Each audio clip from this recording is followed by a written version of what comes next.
চুক্তির আশা দেখছেন ট্রাম্প। ইরানের নতুন হামলার পরিকল্পনা স্থগিত। আরব দেশগুলোর অনুরোধে ইরানের নতুন হামলা স্থগিতের ঘোষণা ট্রাম্পের। ইরানি তেলের ওপর নিষেধাজ্ঞা সাময়িক স্থগিতের সম্মতি। হরমুজ প্রণালী সচল রাখতে চীনের মধ্যস্থতার ইঙ্গিত। যুদ্ধবন্ধে 5 কঠিন শর্ত ওয়াশিংটনের। ইউরেনিয়াম সমৃদ্ধকরণ নিয়ে কোনো আপোষ করবে না ইরান। চুক্তি না হলে ভয়াবহ হামলার হুমকি ট্রাম্পের। বিধ্বংসী জবাব দিতে প্রস্তুত তেহরান। হরমুজ প্রণালী নিয়ন্ত্রণে নতুন সংস্থা গঠন। যুদ্ধবিরতি কার্যকরে পাকিস্তানের জোর তৎপরতা আলোচনায় নরম অবস্থান যুক্তরাষ্ট্রের। ইরানে 24 থেকে 48 ঘণ্টার মধ্যে হামলা শুরু করতে পারে যুক্তরাষ্ট্র। টিভির পর্দায়, রাস্তায় রাস্তায়, মসজিদে রাইফেল ট্রেনিং। তৈরি হচ্ছে তেহরান। যুক্তরাষ্ট্রের কাছে ইরানের নতুন শান্তি প্রস্তাব পৌঁছে দিল পাকিস্তান। মার্কিন প্রেসিডেন্ট ডোনাল্ড ট্রাম্প বলেছেন, মঙ্গলবার তিনি ইরানে নতুন করে বড় হামলার পরিকল্পনা করেছিলেন। তবে যুদ্ধ বন্ধে একটি চুক্তির সম্ভাবনা দেখা দেওয়ায় তিনি হামলা থেকে সরে এসেছেন। ট্রাম্প আরও বলেন, উপসাগরীয় মিত্রদেশগুলোর অনুরোধেও তিনি হামলার পরিকল্পনা থেকে সরে এসেছেন। কারণ যুক্তরাষ্ট্র ও ইসরায়েল যুদ্ধবিরতি ভেঙে দিলে ইরান উপসাগরীয় দেশে পাল্টা হামলার হুমকি দিয়েছে। যুক্তরাষ্ট্র, ইসরায়েল ও ইরান 6 সপ্তাহের যুদ্ধবিরতিতে রয়েছে। ট্রাম্প এর আগেও যুদ্ধ থেকে বেরিয়ে আসতে চান বলে জানিয়েছেন। তবে যুদ্ধ বন্ধে তার চুক্তির রূপরেখা ইরান প্রত্যাখ্যান করায় তিনি মঙ্গলবার হামলার প্রস্তুতি নিচ্ছিলেন বলে জানান। সামাজিক যোগাযোগ মাধ্যম ট্রুথ সোশ্যালে ট্রাম্প দাবি করেন, কাতার, সৌদি আরব ও সংযুক্ত আরব আমিরাত মঙ্গলবারে ইরানের সামরিক হামলার পরিকল্পনা স্থগিত করতে অনুরোধ জানায়। সমঝোতায় পৌঁছাতে এখন গুরুত্বপূর্ণ আলোচনা চলছে বলেও ট্রাম্প জানান।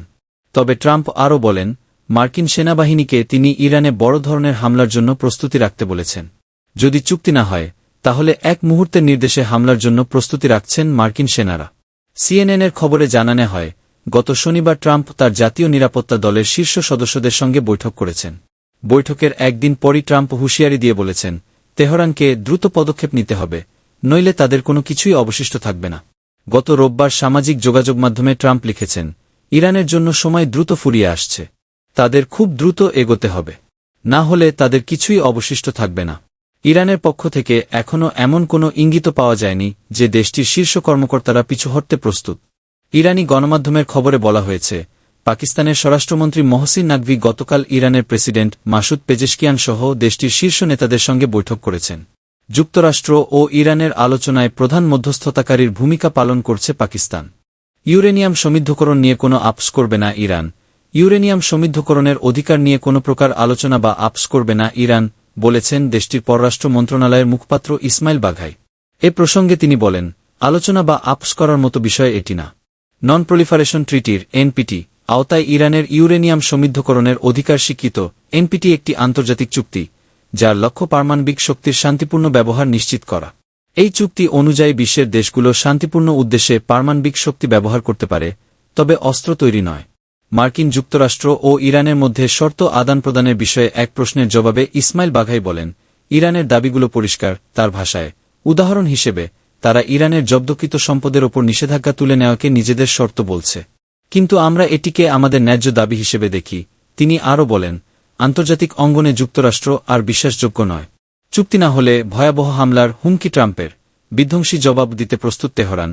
মার্কিন সংবাদ মাধ্যম অ্যাক্সিওসকে দেওয়া এক এক্সক্লুসিভ সাক্ষাৎকারে প্রেসিডেন্ট ডোনাল্ড ট্রাম্প স্পষ্ট ভাষায় জানিয়েছেন, ইরান যদি অবিলম্বে একটি নতুন এবং কঠোর পারমাণবিক বা শান্তি চুক্তিতে আসতে সম্মত না হয়, তবে দেশটির ওপর আগের চেয়েও বড় ও ভয়াবহ সামরিক হামলা চালানো হবে।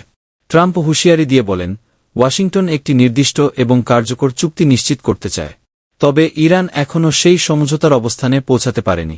দ্রুত কোনো চুক্তি না হলে তেহরানকে এমন এক পরিস্থিতির মুখোমুখি হতে হবে, যা তাদের কল্পনার চেয়েও ভয়াবহ হবে। ট্রাম্পের এই চরম উস্কানিমূলক বক্তব্যের পরপরই তীব্র প্রতিক্রিয়া জানিয়েছে ইরান। তেহরান স্পষ্ট করে দিয়েছে যে, ওয়াশিংটন যদি কোনো ধরনের হঠকারী সিদ্ধান্ত বা নতুন সামরিক আগ্রাসনের চেষ্টা করে, তবে মধ্যপ্রাচ্যে মোতায়েন করা মার্কিন সামরিক বাহিনীকে ইতিহাসের সবচেয়ে বিধ্বংসী ও আকস্মিক জবাবের মুখোমুখি হতে হবে। ইরানের সশস্ত্র বাহিনীর সিনিয়র মুখপাত্র ব্রিগেডিয়ার জেনারেল আবুল ফজল শেকারচি তেহরানে সাংবাদিকদের মুখোমুখি হয়ে মার্কিন প্রশাসনের এই হুমকিকে অবাস্তব এবং বিভ্রান্তিকর বলে উড়িয়ে দেন। তিনি কঠোর হুঁশিয়ারি দিয়ে বলেন, ইরানের বিরুদ্ধে কোনো যুদ্ধ বা সামরিক উত্তেজনা সৃষ্টি করে যদি যুক্তরাষ্ট্র নিজেদের রসরফরপদশ অবস্থান শক্ত করতে চায়, তবে তার পরিণতি হবে অত্যন্ত ভয়াবহ। ওয়াশিংটনকে এবার সম্পূর্ণ নতুন ও অভাবনীয় প্রতিক্রিয়ার মুখোমুখি হতে হবে। হরমুজ প্রণালী নিয়ন্ত্রণে নতুন সংস্থা গঠন। আন্তর্জাতিক বাণিজ্যের অন্যতম গুরুত্বপূর্ণ ও স্পর্শকাতর জলপথ হরমুজ প্রণালী ব্যবস্থাপনায় একটি নতুন বিশেষায়িত সংস্থা গঠন করেছে ইরান। দেশটির সর্বোচ্চ জাতীয় নিরাপত্তা পরিষদ এসএনএসসি এক বিজ্ঞপ্তিতে এই নতুন সংস্থা গঠনের বিষয়টি নিশ্চিত করেছে। আন্তর্জাতিক গণমাধ্যমের খবরে বলা হয়েছে, নবগঠিত এই সংস্থার নাম দেওয়া হয়েছে পার্সিয়ান গালফ স্ট্রেইট অথরিটি, পার্শ্ব উপসাগরীয় প্রণালী কর্তৃপক্ষ।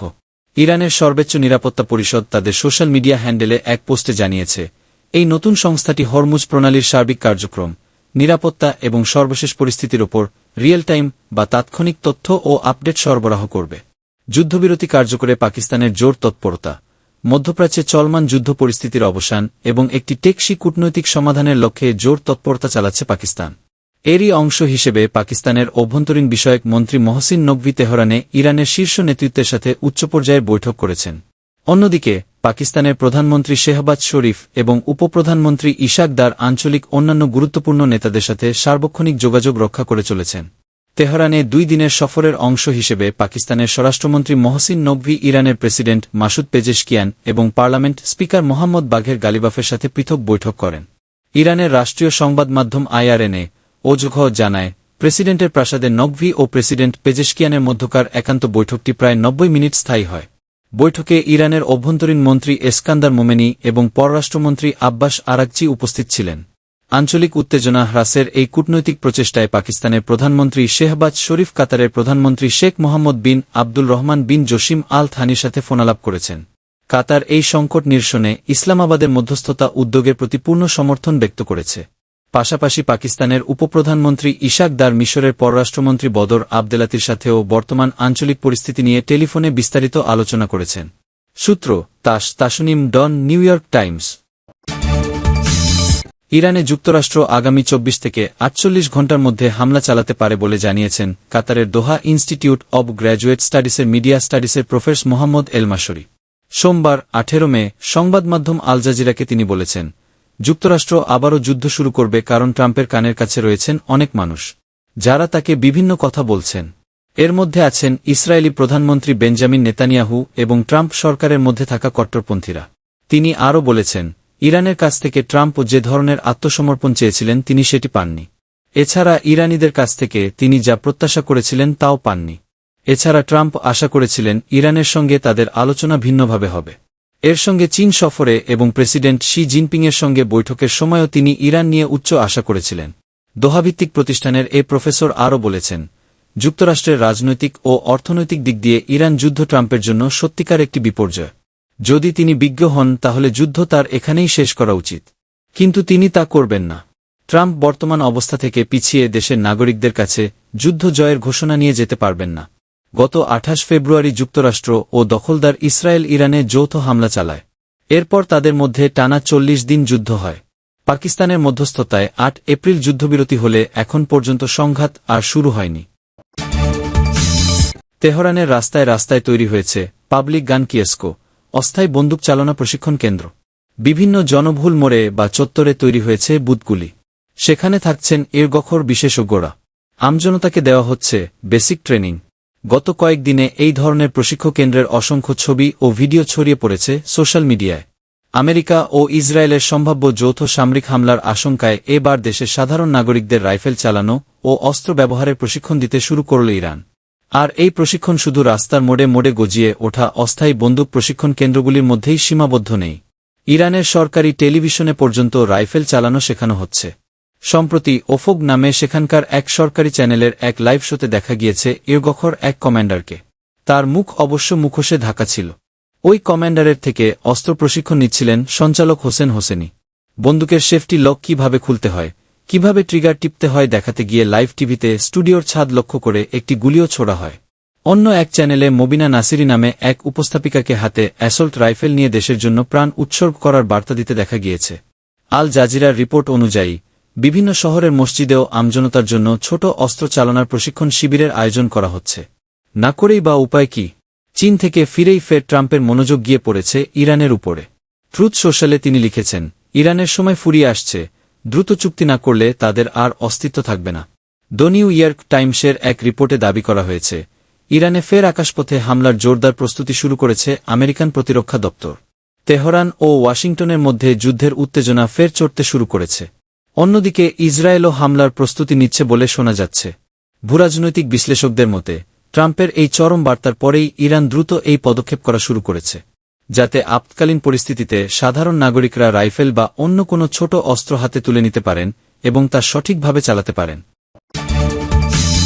স্থায়ীভাবে যুদ্ধ বন্ধে যুক্তরাষ্ট্রের কাছে নতুন শান্তি প্রস্তাব পাঠিয়েছে ইরান।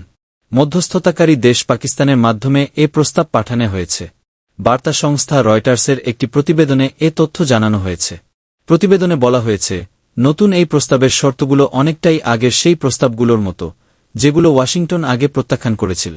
তবে আজ সোমবার ইরানের এক জ্যেষ্ঠ কর্মকর্তা রয়টার্সকে বলেন, কিছু বিষয়ে যুক্তরাষ্ট্র তাদের অবস্থান কিছুটা নরম করেছে। পাকিস্তানের একটি সূত্র নিশ্চিত করেছে, ইসলামাবাদ এই নতুন প্রস্তাবটি ওয়াশিংটনের কাছে পৌঁছে দিয়েছে। গত মাসে মধ্যপ্রাচ্যের যুদ্ধ নিয়ে একমাত্র শান্তি বৈঠকের আয়োজন করেছিল পাকিস্তান। এরপর থেকেই তারা দুই পক্ষের মধ্যে বার্তা আদান প্রদান করাচ্ছে। তবে সূত্রটি ইঙ্গিত দিয়েছে, আলোচনায় অগ্রগতি অর্জন করা কঠিন হয়ে পড়ছে। পাকিস্তানি সূত্রটি বলেছে, দুই পক্ষই বারবার নিজেদের শর্ত বদলাচ্ছে। তিনি আরও বলেন, আমাদের হাতে খুব বেশি সময় নেই। ইরানের পররাষ্ট্র মন্ত্রণালয়ের মুখপাত্র ইসমাইল বাগাই নিশ্চিত করেছেন, তেহরানের অবস্থান পাকিস্তানের মাধ্যমে আমেরিকার কাছে পৌঁছে দেওয়া হয়েছে। তবে তিনি এ বিষয়ে বিস্তারিত জানাননি। অন্যদিকে ওয়াশিংটনের পক্ষ থেকেও তাৎক্ষণিক কোনো মন্তব্য পাওয়া যায়নি। জ্যেষ্ঠ ইরানি সূত্রের বর্ণনা অনুযায়ী নতুন এই প্রস্তাব অনেক দিক থেকেই ইরানের সেই আগের প্রস্তাবটির মতো, যেটিকে গত সপ্তাহে মার্কিন প্রেসিডেন্ট ডোনাল্ড ট্রাম্প আবর্জনা বলে প্রত্যাখ্যান করেছিলেন। প্রস্তাবটির মূল লক্ষ্য প্রথমে যুদ্ধ বন্ধ করা, হরমুজ প্রণালী আবার চালু করা এবং নৌ অবরোধ তুলে নেওয়া। আর ইরানের পারমাণবিক কর্মসূচি ও ইউরেনিয়াম সমৃদ্ধকরণ নিয়ে বিতর্কিত বিষয়গুলো পরবর্তী দফার আলোচনার জন্য রেখে দেওয়া হবে বলে সূত্রটি জানিয়েছে। তবে ওয়াশিংটনের অবস্থানে কিছুটা নমনীয়তার ইঙ্গিত পাওয়া গেছে। জ্যেষ্ঠ ইরানি সূত্রটি জানিয়েছে, যুক্তরাষ্ট্র ইরানের জব্দকৃত তহবিলের 1/4 ছাড় করতে সম্মত হয়েছে, যদিও ইরান সব সম্পত্তি ছাড় করার দাবি জানিয়ে আসছে।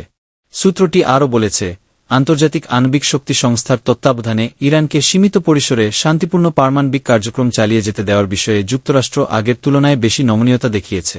অন্যদিকে ইরানের তাসনিম নিউজ এজেন্সি একটি সূত্রের বরাতে জানিয়েছে, আলোচনা চলাকালে ইরানের ওপর থেকে তেল নিষেধাজ্ঞা শিথিল করতে যুক্তরাষ্ট্র রাজি হয়েছে। তবে এ বিষয়ে ইরানি কর্মকর্তারা তাৎক্ষণিক কোনো মন্তব্য করেননি।